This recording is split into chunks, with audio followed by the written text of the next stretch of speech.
If you're a car driver in Britain, chances are 1 in 10 you're insured by the Admiral Group. Besides being a market leader in its segment, Admiral is also one of the best places to work in the world. They have a Minister of Fun on the payroll, but they've got more than 3 million paying customers on the books. Now, joining me now is Admiral's founder and CEO. He's also an INSEAD alum, and he is Henry Englehardt. Welcome to INSEAD Knowledge. Great, thanks for having me. As I understand it, you were headhunted to start Admiral in 1993. Yes, indeed. I was the original marketing and sales manager at Churchill Insurance and had joined Churchill prior to their June '89 launch.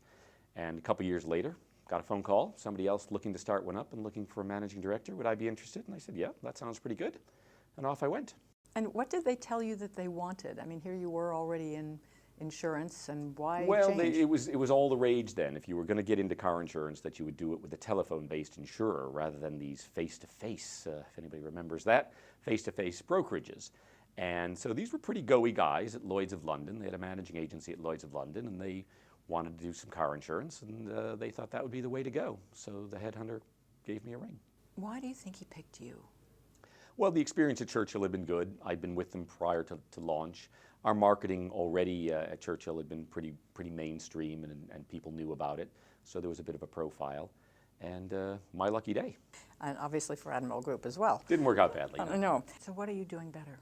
Well, a lot of things. We have ratios in our business that are market leading. We have roughly a 25 or 30 point advantage over the market average in the UK. And that allows us to price our products for margin or for growth as we see fit.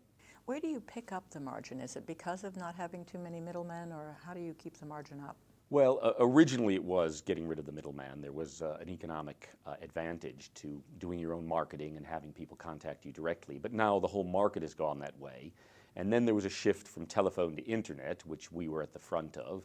And then there was a further shift from internet to price comparison sites, which again, we were at the front of. And so we've constantly been at the vanguard of change in the UK market.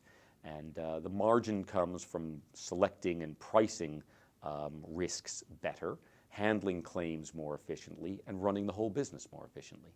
We've been an aggregator for only the last 10 years. But that has been a big growth area in the UK and in other markets in that time. In Europe? Yes, it is. We have operations in Spain and in France, and neither of them are nearly as big as the UK, but they're both growing very rapidly. You have 9 lines of business? We have a number of brands, which was from a different era when it was kind of Yellow Pages or TV.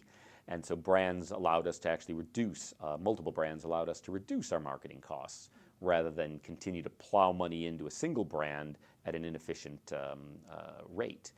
But brands now have a different role in a price comparison world and are not nearly as powerful as they used to be, because price comparison tells the customer whether you really do provide cheaper car insurance or not.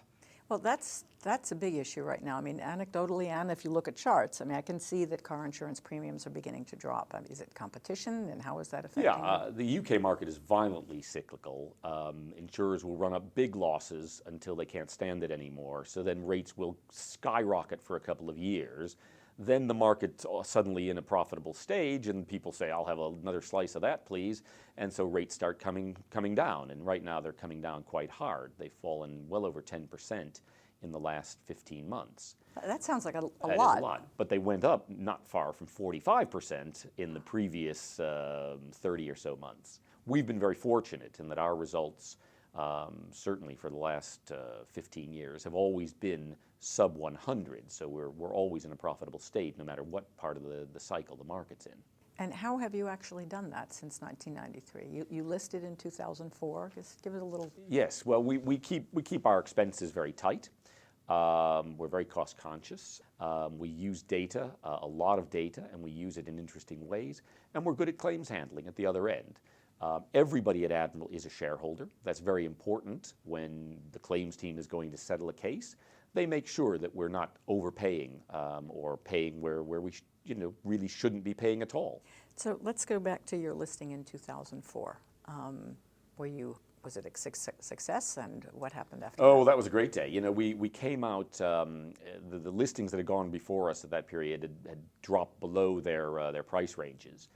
And our banker at the time had a very risky strategy. The roadshow started, and in the first morning of the roadshow, we saw 3 of the largest, most influential funds in the UK.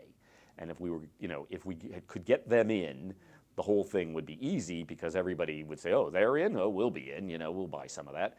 And we did. We got them in, and so the rest of the 2 weeks was great fun.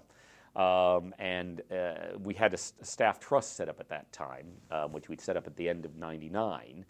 And so everybody in Admiral was party to that staff trust. And the day we floated and the price came out, people went crazy because 1,400 members of staff split up nearly 60 million pounds. Well, I guess it's easy to see why it's one of the best places to work. Well, we have a very simple philosophy at Admiral. If people like what they do, they'll do it better.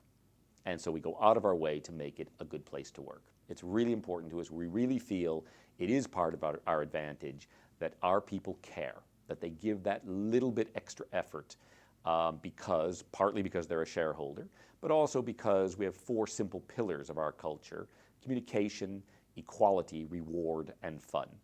And those things really do hold the culture up. And it's a very, very strong culture. And it's throughout the group. What does the Minister of Fun do? And is this a real position, or Well, is it just sort of we volunteer? have had ministers of fun. We now rotate it amongst departments.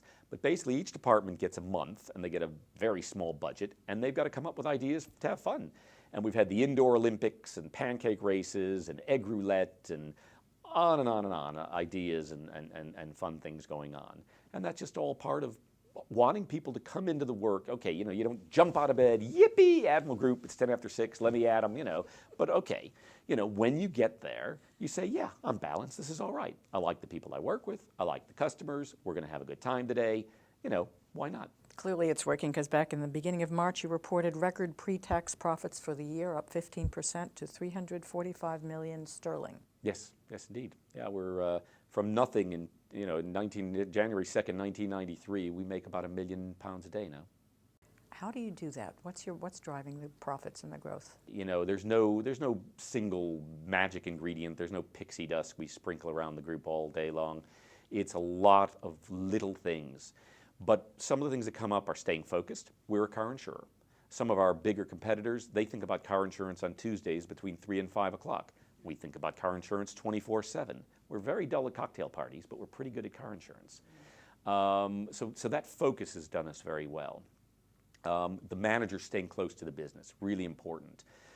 Most new senior people, or all new senior people that come into the business, they start by going into entry-level training and getting on the phones with customers. And now we've got a program where we've got all the senior managers who perhaps haven't done that or haven't done it in a while are doing it as well. And myself and our COO, David Stevens, who's also an INSEAD 11, my partner in this journey, we did that last December. And it was a fantastic eye-opener. How will you grow it in the future? Are you looking at getting into other kinds of underwriting?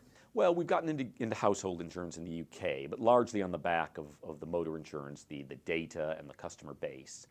So focus is still part of what we do, but these are huge markets. Worldwide, car insurance premiums total some $440 billion, and we've got 3, so 437 to go.